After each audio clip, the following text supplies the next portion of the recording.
Bonjour, je suis Volange, je suis votre guide holistique. Ma mission, vous aider à vous libérer de votre passé vers une vie plus épanouie. Je vous aide à révéler votre potentiel infini grâce à des outils simples et au quotidien, en développement personnel et autour d'une approche holistique. Apprenons ensemble à révéler votre authenticité, libérer votre parole et créer votre liberté. Offrez-vous cette possibilité de découvrir ce qui se cache à l'intérieur de vous. Offrez-vous cette possibilité de créer la vie dont vous avez toujours rêvé.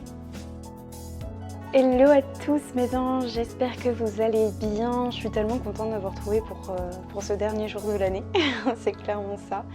Le planning a fait que je poste mon podcast tous les vendredis et du coup le 31, donc c'est formidable. J'espère que vous avez passé un bon Noël.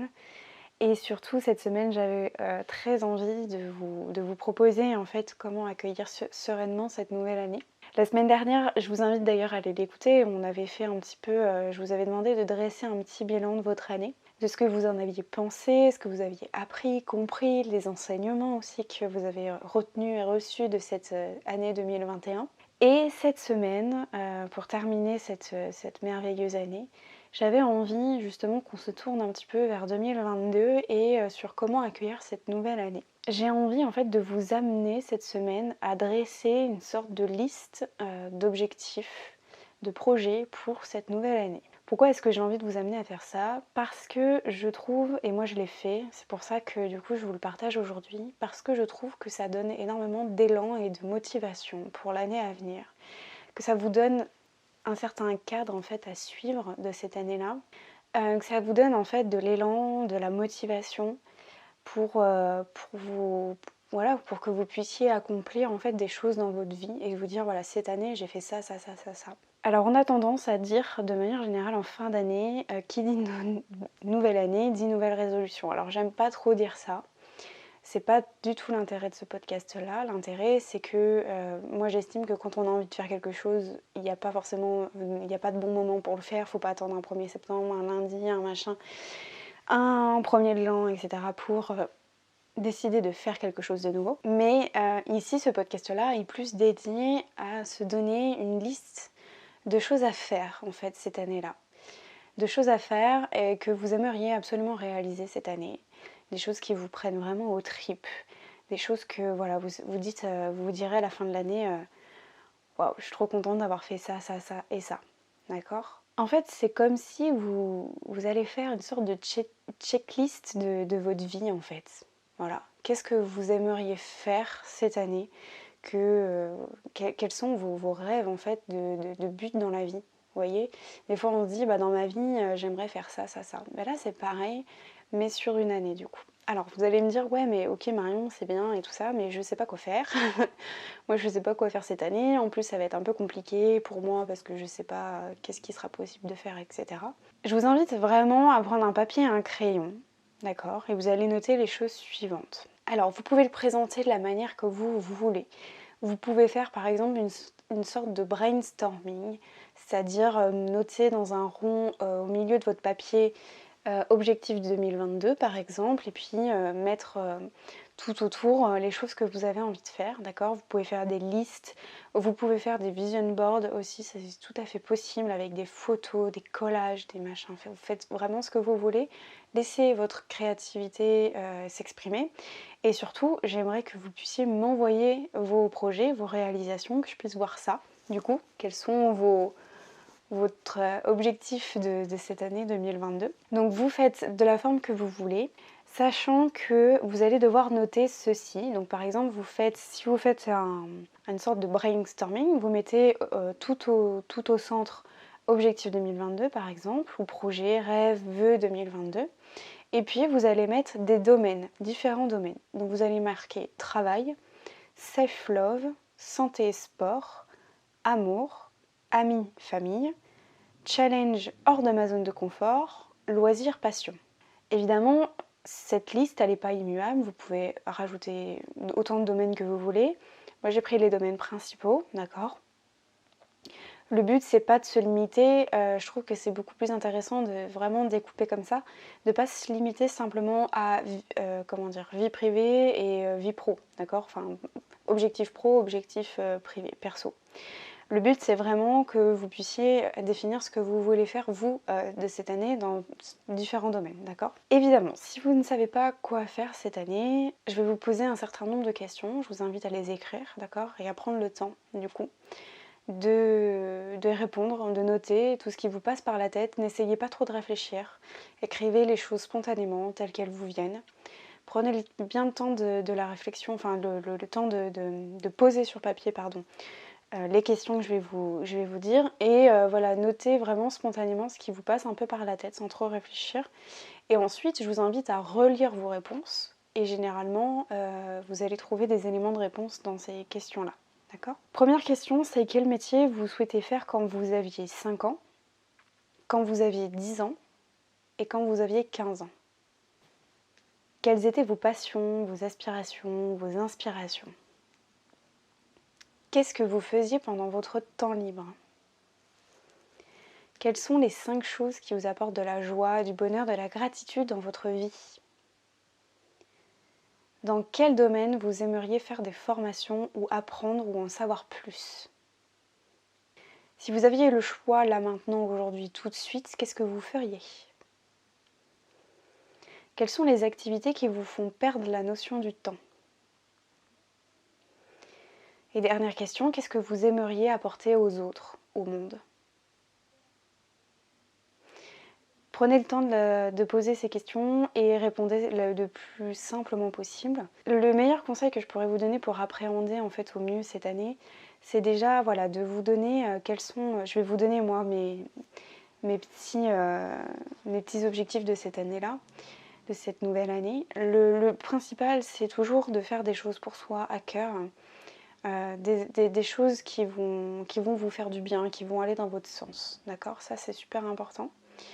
Parce qu'on a tendance, des fois, quand on voit des nouvelles années arriver, on a tendance à se projeter énormément et du coup, ça fait extrêmement peur parce que c'est un futur incertain qu'on ne connaît pas. En plus, avec la situation actuelle, c'est pas toujours évident de pouvoir se projeter sur des choses qu'on aimerait faire ou pas d'ailleurs. Mais parce qu'on va très vite se dire, c'est pour ça que ça m'a amené aussi à faire ce podcast-là, bah oui, mais j'aimerais bien faire ça, mais je ne peux pas. Ou je voudrais faire ça, mais on ne peut pas en ce moment. Alors je suis d'accord, mais de toute façon, il est toujours possible de renouer avec des choses qui sont très simples et qui vous feront quand même du bien. Des choses toutes simples, voilà, qui sont des activités qui ne demandent pas forcément énormément d'argent ou de partir à l'autre bout du monde, j'en sais rien, enfin bon bref, voilà. Le but aussi, c'est que ça vous donne des objectifs de vie pour cette année, en fait, que vous ayez envie de vous dire, ok, là, tel mois, je vais réaliser ça parce que vraiment j'ai envie de faire ça, d'accord? Ça permet aussi un petit peu de dédramatiser et de se dire, bah, dans mon futur proche, j'ai prévu de faire ci, ça, etc. Plutôt que de rester dans un espèce de flou et puis de se laisser porter par 2022, d'accord? Donc je sais que ça peut faire peur, on est dans une circonstance qui est quand même assez particulière en plus en ce moment, mais je vous invite vraiment à réaliser ce petit exercice, ce petit travail-là, à vous poser ces différentes questions pour renouer aussi avec votre enfant intérieur. Et ça permet aussi, voilà, de dédramatiser un petit peu ce sentiment de peur ou d'inquiétude qui peut se faire ressentir. Voilà, tout simplement. J'avais envie de vous partager un petit peu moi, parce que j'ai fait ce travail-là aussi, du coup. Alors je ne vais pas vous partager mes projets pro parce que sinon je vais tout vous dévoiler, donc non, j'ai pas envie, c'est pas mon but, je vous laisserai découvrir ça cette année. En tout cas, il y a des beaux projets qui arrivent en tout cas. Mais au niveau perso, etc., différents thèmes, les différents domaines que je vous ai donnés, vous savez que je me suis installée au bord de mer, du coup j'ai très envie cet été de faire du jet ski. Première fois de ma vie, j'ai très envie de faire ça. J'ai très envie de voyager en Europe aussi, et si cela est possible à l'étranger, mais j'aimerais bien visiter un petit peu le Portugal, retourner à Londres, voilà, j'aimerais faire l'Italie aussi, donc certains pays d'Europe. J'aimerais reprendre le sport aussi, voilà, c'est sans forcément parler d'objectifs sportifs, etc. Mais j'ai envie d'apporter du bien-être cette année à mon corps, voilà. J'ai envie de lui prendre soin de lui, d'être à son écoute, Vraiment 2021 m'a fait comprendre ça aussi, d'être plus à l'écoute, encore plus de mon corps. Donc j'ai envie par le sport, de reprendre une activité régulière pour justement amener tout ce côté positif à mon corps. Voilà. J'aimerais aussi lire un livre par mois. Alors ça, c'est quelque chose que je vais essayer de m'y tenir parce que je suis quelqu'un qui aime pas forcément lire beaucoup. Voilà, je suis très honnête avec vous. Par contre, je dévore des livres de développement personnel. Des fois, quand j'ai vraiment un coup de cœur, je peux en lire en 2 jours, clairement. Je suis pas une grosse liseuse. Moi, j'écoute beaucoup des podcasts et je suis beaucoup sur YouTube pour me former, etc. Beaucoup des TEDx, etc. Mais j'ai envie, en fait, de lire une fois par mois. Enfin, un livre une fois par mois. Je pense que c'est pas mal, même si c'est un peu plus, c'est pas grave. Déjà, je vais me fixer ça comme objectif. Tout simplement pour aussi déconnecter dans mes journées. C'est-à-dire que, surtout qu'en plus j'habite au bord de la plage, donc du coup ça me permettra de prendre mon bouquin, de sortir, etc. Et de me prendre un petit temps, parce que des fois j'ai beaucoup le nez dans le guidon, et je le fais pas souvent. Donc voilà pour ça. Et du coup ce qui va aussi de même, et ça je le fais déjà d'ailleurs, c'est prendre 15 minutes tous les jours pour marcher dehors. Ça je le fais déjà parce que ne serait-ce que de vivre en appartement, mon petit chien du coup il faut le sortir, donc du coup ça m'amène à plus sortir et ça fait extrêmement du bien. Depuis que je suis ici, je pense que j'ai dû ne pas sortir une seule fois. Je suis tout le temps dehors à marcher, etc. Et ça fait énormément de bien. Donc ça c'est quelque chose que j'ai besoin aussi, de pouvoir me reconnecter avec la nature, etc. Et qui me fera vraiment du bien. Autre objectif que je voudrais faire, alors là c'est dans la catégorie les challenges hors de ma zone de confort, clairement, ce serait de faire un baptême d'hélicoptère. Ça c'est un truc qui nous plairait trop avec ma mère et on aimerait faire ça. Donc on a un aérodrome qui est pas très loin de chez nous en plus, donc on aimerait bien faire ça. Donc voilà, je vous en reparlerai cette année si c'est possible de le faire en tout cas. Autre aussi projet, objectif entre guillemets, c'est prendre soin de mon couple. Et je vous en ai parlé la semaine dernière, du coup, dans les apprentissages de 2021. Et de manière générale, je pense c'est aussi prendre contact avec ma famille beaucoup plus, d'être plus présente parce que, bah, encore une fois, mon travail me prend tellement de temps que des fois, j'ai pas forcément le temps de répondre à tout le monde aussi et ça me frustre beaucoup. Donc voilà, prendre des nouvelles de mes amis, de ma famille aussi et de mon couple aussi tout simplement. Voilà, je vous ai donné quelques idées peut-être, je sais pas, dites-moi les vôtres du coup, j'aimerais vraiment savoir quels sont vos objectifs en fait pour cette année. Moi mes objectifs sont plus tournés vers du bien-être de manière générale, des choses qui sont vraiment importantes pour moi, qui vont me faire du bien ou prendre du plaisir, du fun, etc.